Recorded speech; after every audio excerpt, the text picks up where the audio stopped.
For most people, when they think of Volvo, safety reputation comes to mind, but also Volvo's got a storied rally racing history. Now, if you combine the two elements and you throw in an SUV element to it, you get what's behind me in a color that I like to call speeding ticket red.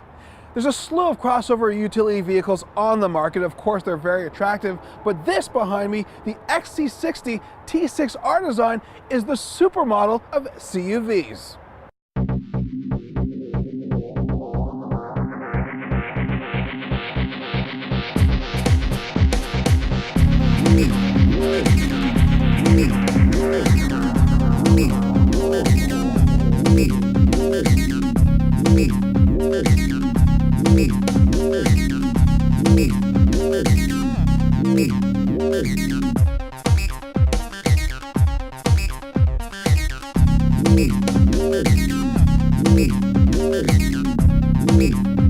All right, let's give you the goods on this red rocket. Underneath the hood is a 3-liter T6 six-cylinder engine making 325 horsepower. It has a ton of power, and rightfully so. It's pulling at least 4,225 pounds, but at the same time, it moves so rapidly that it's just so much fun to drive this car. Also, that engine power is mated with an all-wheel drive automatic transmission, which has also got sequential shifting, making it more sportier, and of course, all that power goes to the 4 wheels. When it comes down to fuel economy, you're looking at 18 miles per gallon in the city, 24 on the highway for combined 20 mpg. All right, now let's run down some pricing. The very base X60 starts for just over $34,000. That's not even an R design. The R design actually starts at $44,850, and if you want a premium plus package, you tack on another $1,400. But our tester here today is expensive in true supermodel nature, going for $48,950. When it comes to exterior styling for the XC60 T6R design, from front to back, it's going to have an impact anywhere you drive it. This vehicle is full of good looks, as any kind of supermodel does have. First and foremost, if you take a look at the front end, it's got a very simple grille, but yet the lighting style design is still attractive and slightly aggressive. Also, you've got those 20-inch rims. Furthermore, you've got that passion red color. Definitely a standout. Now, it used to be the only color available, but now they've introduced a new Rebel Blue. And just looking at this vehicle, it's low and it's lean. The ground clearance is actually 9.1 inches. Now, you can actually take this off-roading, but the truth is, most people probably won't. It's red carpet city ready. Based on this design, color, and styling overall, people are going to be looking at this vehicle when it's on the road. Forget the BMW X3, Mercedes GLK, or even the Audi Q5. In this, you will always get looked at.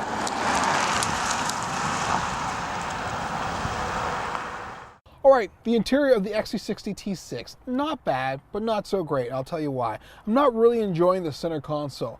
Few things. Buttons are really small. I find the technology not all there. When it comes to the steering wheel, it's definitely improved, a little more sportier. You can also see the sport bumps that give you a little more power and control.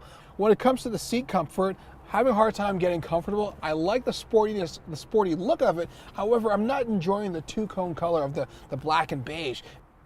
Though the rear seating is a little tight for adults, it's actually pretty perfect when it comes to young adults and children. Also, Volvo's decided to put in booster seats within the vehicle itself, so that in case you forget yours, or if someone doesn't have their booster seat, you can actually use the function that's within this vehicle. Also, when it comes to the headrests in the rear, if you're a driver and you want those headrests down, there's actually a button that you can press and those headrests will go down, and there's no obstruction to your view.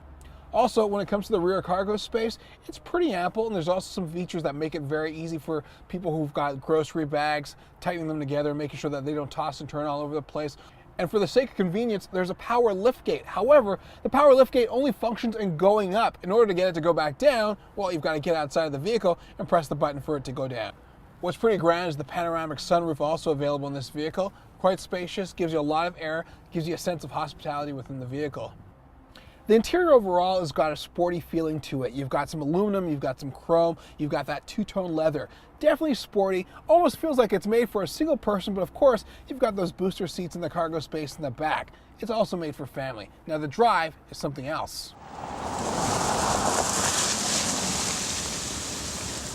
Overall, when it comes to the drive, this vehicle is recreational and responsive, but it's also got a lot of great safety features, specifically within the technology package. First and foremost, one of the things that I really enjoy and love on this vehicle is the adaptive cruise control. And the thing is, it's not just adaptive, it's selectable. So basically, at almost any speed you desire, you can set up the cruise control to stop and go, and it basically has an automated full stop.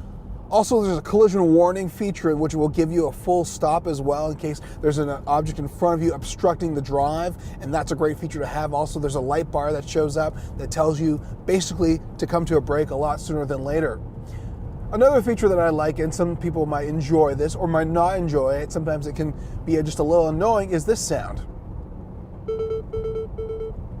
And that sound is the lane departure warning. It's to keep you within your lane. Very simple, very subtle, but keeps you driving straight.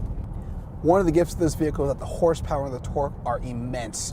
325 horsepower, 345 pound-feet of torque, and the braking control is also extremely responsive. So at any point in time you need to go, this vehicle does that for you with confidence and pleasure. After spending some time with the XC60 T6R design, I've come to realize there's a few things I don't love about it. First and foremost, the center stack and the technology. Not very easy to use. Also, when it comes to interior comfort, the seating felt a little poor. Rear seating a little tight, front seating hard to get comfortable in. And finally, I wish that there was a little more storage space when it came to the interior cabin. Now, generally, a lot of people want a Volvo for functionality and safety features, but this particular model might suit a person who's looking for something loud and aggressive. And for once, Volvo's created a CUV that's truly about style over substance. For more of this review and others like it, visit autoguide.com.